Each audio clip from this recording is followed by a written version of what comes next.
예수 그리스도께서 부활하셨습니다. 세 번째 나타나신 때였습니다.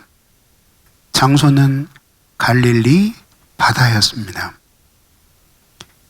부활하신 예수님에 관한 소식을 들었지만 그게 무엇을 의미하는지를 몰랐기 때문에 당연히 제자들은 그들이 무엇을 해야 할지도 알지 못했습니다.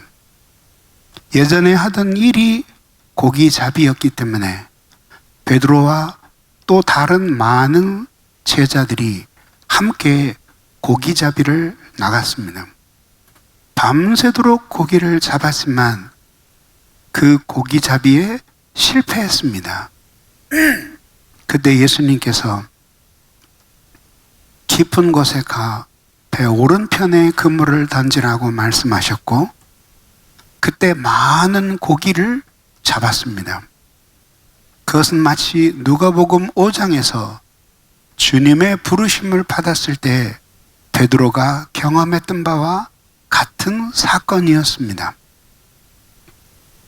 예수님께서는 바로 이 사건을 통해서 제자들에게 예수 그리스도께서 그들을 어떻게 사랑하시고 또 실패한 그들을 어떻게 회복시키시는지를 보여주었던 것입니다.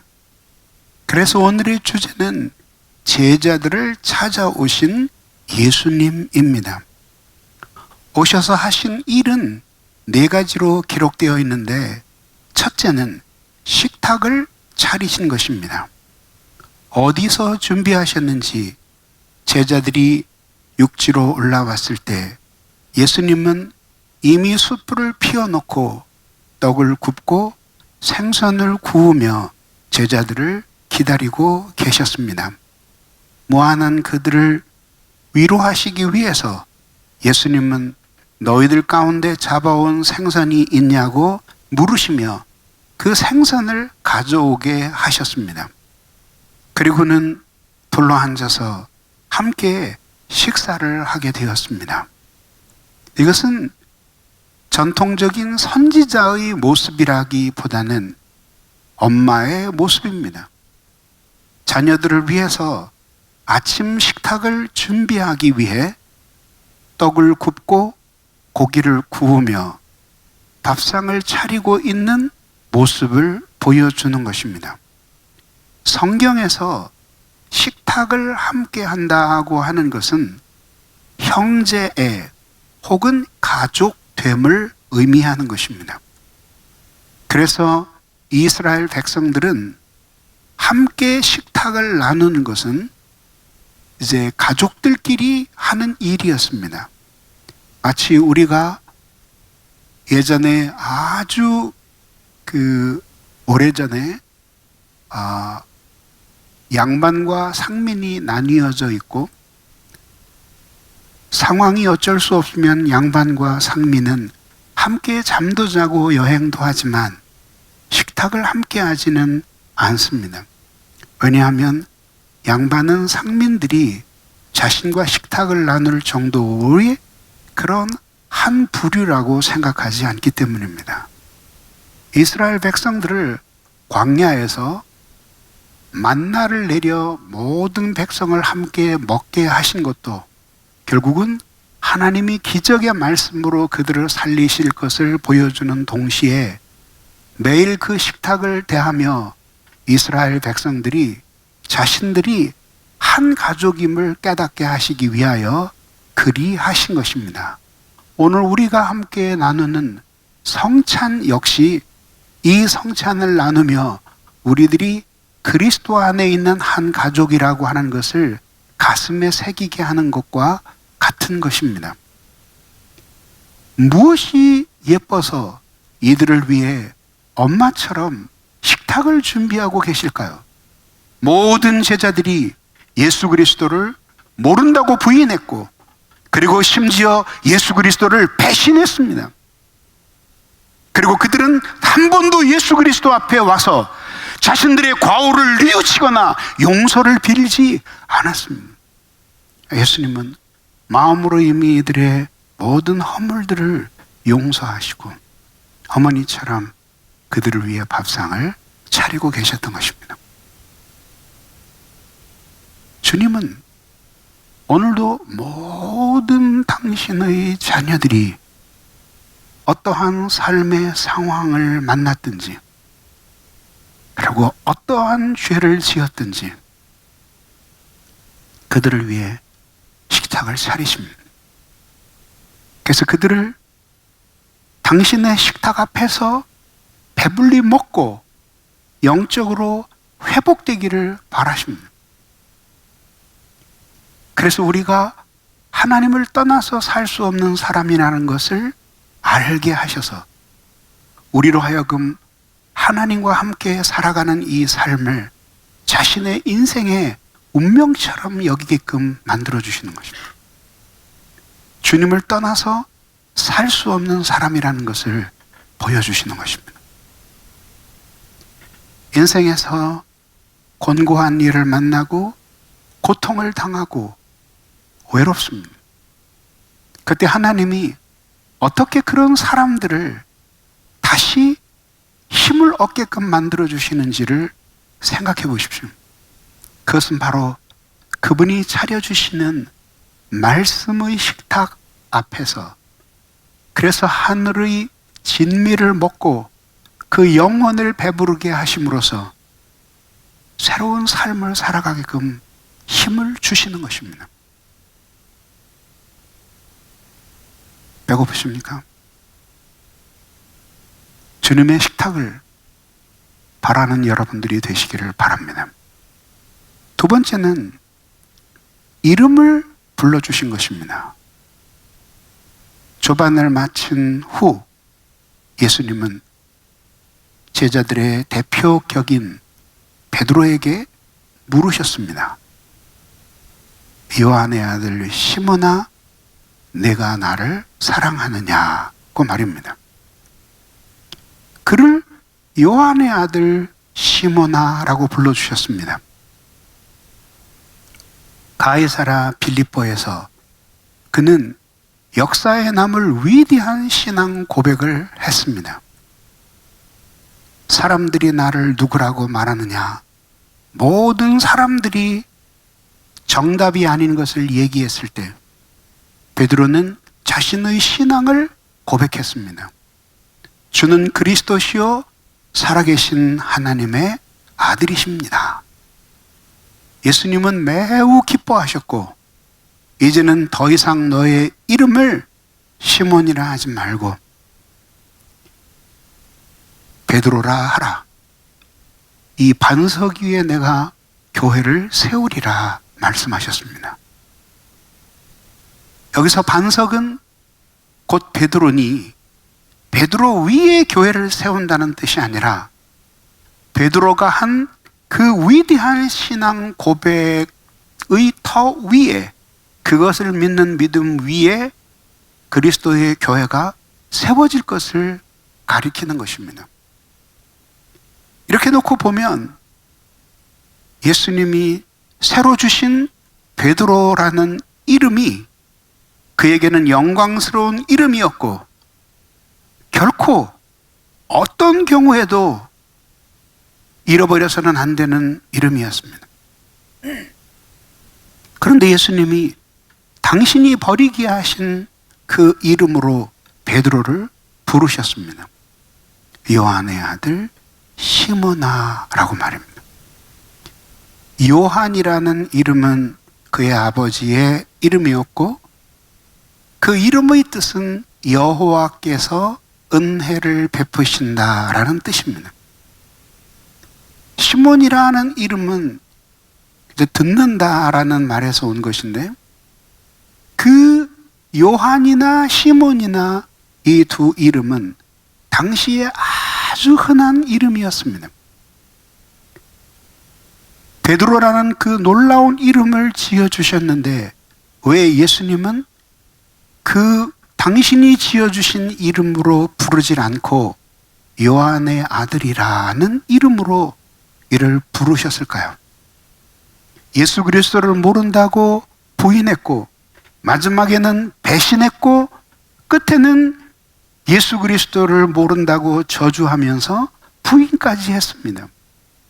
그런 실패에 기대한 기억을 가지고 나온 이 베드로에게 만약에 베드로라 부르시면 그것은 반석 같은 믿음을 가진 이여라고 부르는 것이니 베드로의 마음에는 조롱으로 들렸을 것입니다. 그래서 맨 처음 내가 너를 불렀을 때를 기억하라. 너는 이름 없는 어부였고 매일매일 고기 몇 마리 잡는 것에 인간의 인생의 행복을 걸고 살아왔던 그런 이름 없는 사람이었다. 그런 의미로 요한의 아들 시몬아라고 불러주셨던 것입니다.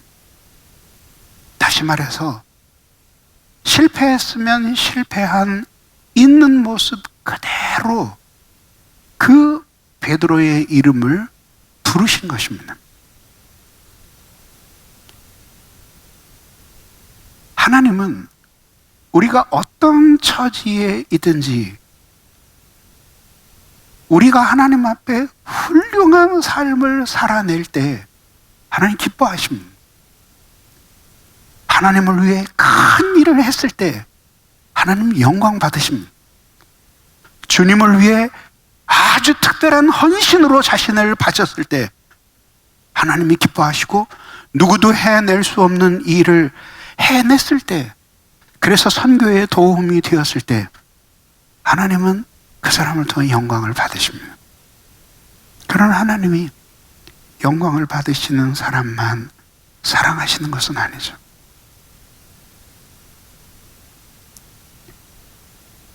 성령 충만하고 충성할 때만 그분이 우리를 기억하시는 것이 아닙니다. 연약하고 힘이 없고 심지어는 죄를 짓고 어둠 속에 있을 때조차도 하나님 사랑하십니다. 그를 부르십니다. 어두움에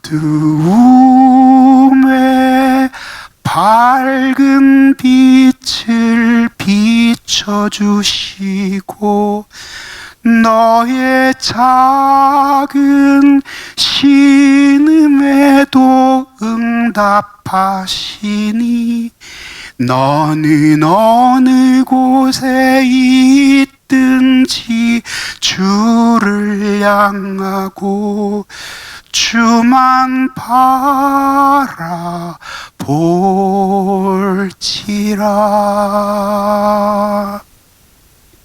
우리는 훌륭한 사람이 된 후에 주님께 나아갈 것이다 라고 생각하지 말아요. 하나님은 우리를 부르시되 우리의 공로와 우리의 선행으로 우리를 부르신 것이 아니라 중생의 씻음과 보혈의 공로로 우리를 부르셨습니다. 누구든지 자신의 있는 모습을 그대로 주님 앞에 인정하고 하나님의 용서와 사랑이 필요하다고 고백하는 모든 사람들에게 하나님이 당신의 사랑을 보여주십니다. 내가 이것밖에 되지 않습니다. 이것이 나의 있는 모습 그대로의 나입니다. 내가 당신께 나아가 화목을 누리기를 원하오니 나를 그리스도의 보혈의 피로 용납해달라고 비는 모든 사람이 당신은 가까이 계시는 분이십니다.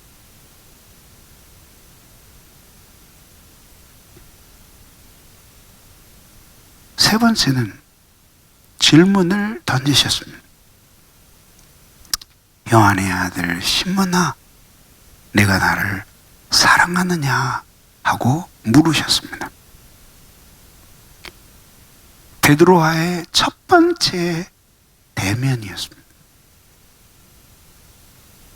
저 같으면 제일 하고 싶은 질문이 이런 것일지, 나를 위해 죽는 데까지 따라온다고 하더니 너 살아있네? 예수님은 일체 그런 질문 안 하시고 내가 나를 사랑하느냐 물으셨어요. 만약에 예수님이 네가 나를 사랑했니? 라고 물었다면 어떻게 감히 대답을 할 수 있겠어요? 나를 그렇게 사랑하는데 너는 왜 나를 배신했니? 라고 했을 때. 근데 예수님이 일체 그것에 대한 질문 없이 지금 내가 나를 사랑하느냐 물으셨습니다. 예전에 목숨을 예수보다 더 사랑했기 때문에 주님을 배반한 것도 사실이었고 지금은 예수를 사랑하고 있는 것도 사실이었습니다. 그래서 그는 내가 주를 사랑하는 것을 주님이 아시나이다 라고 답했습니다.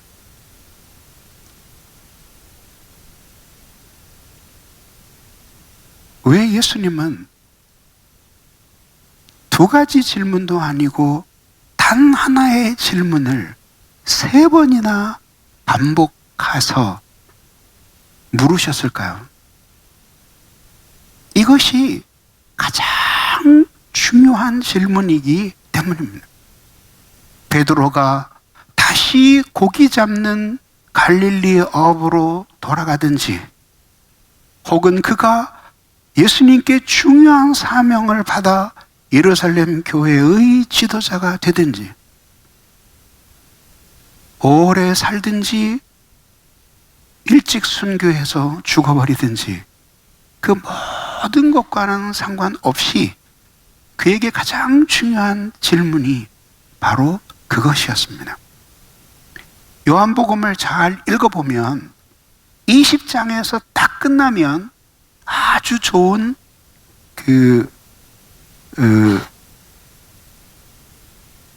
것입니다. 근데 요한복음의 끝이 요한복음 20장일 뿐 아니라 또 사복음서 전체의 끝도 20장이면은 아주 좋은 끝입니다. 근데 21장이 그 뒤에 부록처럼 달린 것입니다. 그것은 오직 한 가지를 위해서 달린 것입니다. 만약에 21장이 없다면 우리는 성경을 읽으면서 혼란에 빠질 것입니다. 왜? 모두 예수님을 부인하고 도망가고 배신까지 한 사람들이 바로 뒷장인 사도행전에서 교회의 위대한 지도자들로 나타나기 때문입니다. 근데 21장이 있으므로 베드로를 비롯한 제자들이 예수님을 버리고 배신했으나 어떻게 그들이 예루살렘 교회의 지도자가 될 수 있는지를 설명해 주는 답이 그 안에 담겨 있는 것입니다.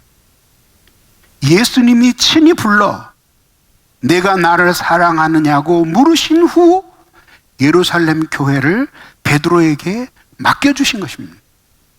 그리고 그것은 모든 제자들이 함께 참여해야 할 일이었습니다. 인생의 가장 중요한 질문은 내가 누구를 사랑하느냐 하는 것입니다. 모든 불행한 인간은 행복하려다가 불행해지는 것입니다. 그런데 성경은 우리에게 인간이 모든 행복의 길이 하나님을 사랑하는 것이라고 가르치고 있습니다. 예수 그리스도는 당신이 곧 아버지께로 가는 길이요 진리요 생명이라고 가르쳤으니 당신을 사랑하지 않고는 아버지를 사랑할 수 없고 아버지를 사랑하는 모든 사람들은 당신을 사랑하지 않을 수 없기에 주님은 내가 나를 사랑하느냐 하고 물으신 것입니다. 근데 사람들은 이 질문을 그렇게 중요하게 생각하지 않습니다. 무엇을 얼마나 가지고 있느냐? 내가 어떤 지위에 올랐느냐? 그리고 내가 무엇을 할 수 있느냐? 거기에서 행복을 찾습니다. 그러나 생각해 보십시오. 모두 다 지나가는 것들입니다. 예수 그리스도께서는 그런 의미에서 베드로에게 가장 중요한 것을 질문하셨습니다. 내가 나를 사랑하느냐? 만약에 네가 나를 지금 진심으로 사랑하고 있다면 나를 버린 그 죄에 대해서도 회개했을 것이고, 그리고 그 회개가 참된 것이라면 당신을 사랑할 것이라는 것을 믿었던 것입니다.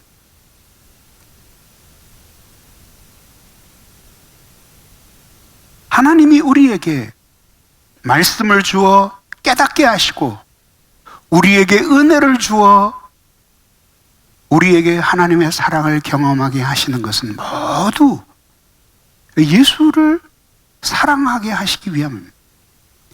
예수 그리스도와 하나님을 사랑함으로써 이제껏 내가 고집하던 모든 사랑의 질서들을 내어버리고 하나님이 원하시는 질서를 따르는 것입니다. 그러므로 우리가 이 세상에서 하나님을 사랑함으로 무엇을 행하든지 하나님의 뜻이 하늘에서 이루어진 것처럼 이 땅에서도 이루어지기를 원하면서 사는 것이죠. 10여 년 전 북경에 있는 한 5천 명 정도 모이는 가장 큰 그 3자 교회에 설교하러 가게 되었습니다. 그 예배당은 빌리 그레엄도 와서 설교하고 제임스 패커도 와서 설교하고 가고 또 클린턴 대통령도 와서 함께 예배를 드린 곳이기도 했습니다.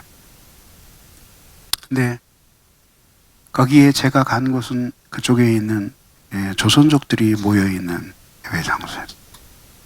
설교가 끝나고 그 교회 담임 목사님과 함께 식사를 하게 됐습니다. 근데 그분은 문화혁명 이전서부터 이미 예수 그리스도를 영접하고 열렬하게 목회하시던 분이었습니다. 근데 문화혁명 때 그때 신학생이었고 전도사였는데 그때 핍박을 받았어요. 그리고는 투옥되었고 강제 노동 수용소에 끌려가서 한 20년 가까이 그 고통을 당하면서 살았어요. 근데 그 긴 세월 동안 한 번도 가족과 연락을 하지를 못할 정도로 그렇게 철저하게 감시를 당했어요. 그리고는 15년인가 20년 세월이 지난 다음에 추록되자마자 제일 먼저 자기의 고향으로 달려왔어요. 돌아왔는데 집은 다 부서져 있고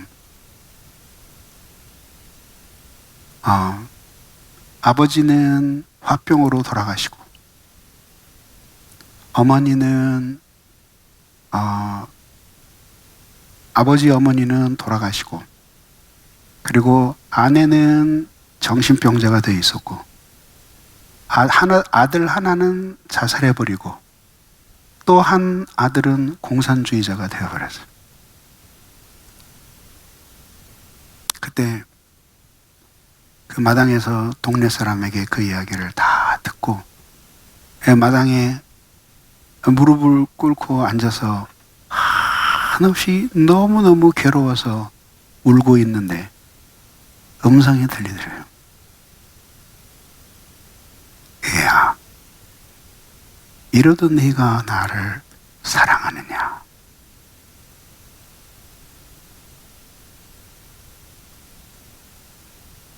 그 은혜를 주신 내 예수시니 이전보다 더욱 사랑합니다.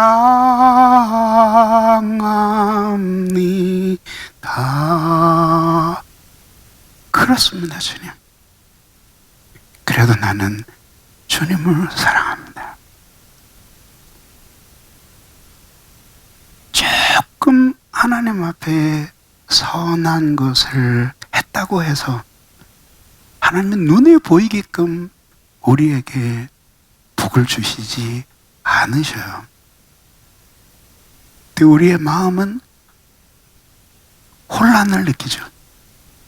어떤 때는 그냥 적당히 타협하면 하면서 살았으면 편안했을 사람들이 주님을 섬기고 올바르게 살려고 했다가 많은 시련을 당하기도 해요.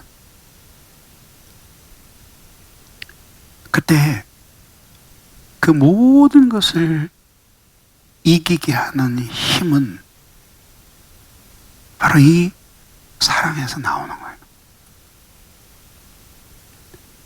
내가 주를 사랑하는 것을 주께서 아시나이다.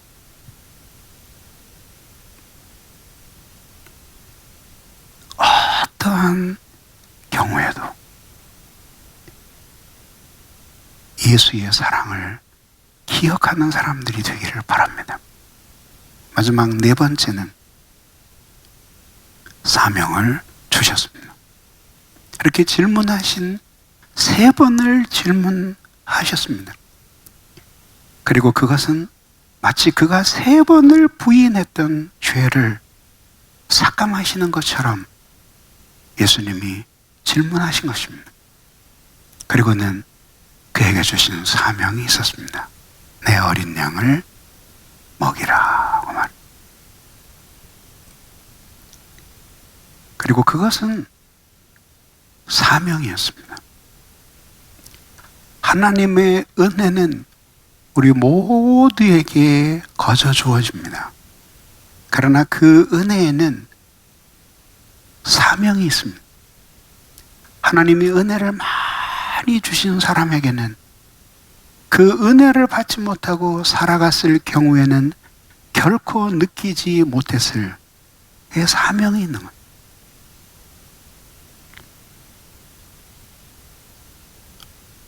하나님의 사랑을 깊이 경험하고 그 사랑에 매인 사람은 그냥 살 수가 없어요. 왜냐하면 이 사랑을 모르는 채 불행하게 살아가고 있는 많은 사람들이 너무나 가슴 아프기 때문이에요. 이것이 선교의 동기이고 목양의 동기예요.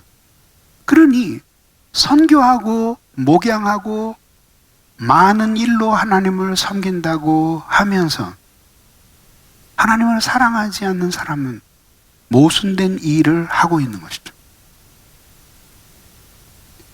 그래서 하나님의 은혜를 많이 받은 사람은 항상 하나님이 우리에게 은혜를 주신 것은 다만 믿고 구원을 얻게 하려 하신 것이 아니라 우리로 하여금 감당할 일이 있게 하시기 위해서 주신 것임을 깨닫습니다. 그리고 그 사명은 바로 주님을 향한 사랑이 동기가 되어서 내가 그 주님을 위해서 사랑으로 섬기는 마음을 가지고 이루어가는 일이에요. 그래서 하나님의 이름이 영광을 받으시는 곳에서 자신의 이름이 없으리 여겨도 기뻐할 수 있고, 하나님의 뜻이 드러나는 곳에서 자신은 수없이 포기해도 즐거워할 수 있는 힘이 거기에서 나오는 것이에요. 예수님이 그런 용서와 회복의 은혜를 주신 후에 베드로에게 내 어린 양을 먹이라는 사명을 주셨습니다. 그리고 주님은 바로 당신의 은혜를 경험한 베드로가 그 일을 감당하게끔 만들어 주셨던 것이죠. 성경에 보면 하나님의 사랑을 특별히 많이 받았던 사람들이 나옵니다. 그들은 모두 공통점이 있습니다. 하나님으로부터 커다란 용서를 경험한 사람들이었습니다. 하나님은 당신의 놀라운 사랑을 용서를 통해서 우리에게 보여주십니다. 그래서 한번 생각해 보십시오. 여호와의 온 집에서 죽도록 충성했던 모세가 바로 그런 하나님의 용서의 은혜를 경험했던 사람이었습니다. 하나님의 영광의 선지자였던 이사야도 자신의 죄를 깨끗이 씻어주시는 하나님의 용서를 경험하면서 하나님의 영광을 체험했습니다. 그리고 죽는 날까지 그 영광을 전하는 일꾼이 되었습니다. 사도 바울도 그렇게 죄인 중에 죄인이요 괴수였던 자신을 용서해 주시는 사랑을 통해서 아들을 이 세상에 보내어 기꺼이 십자가에 죽게 하시는 하나님의 사랑을 경험하고 그 사랑의 사도가 되었던 것입니다. 그러므로 우리는 이렇게 실패한 자를 찾아오셔서 다시 살리시고 새로운 삶을 살아가게 하시는 하나님의 사랑을 믿어야 합니다. 여러분들이 하나님의 말씀을 통해 이렇게 실패한 자를 다시 부르셔서 연약한 자를 부르셔서 당신의 위대한 일을 이루시는 신앙을 갖게 되기를 예수님의 이름으로 축원합니다. 기도하겠습니다.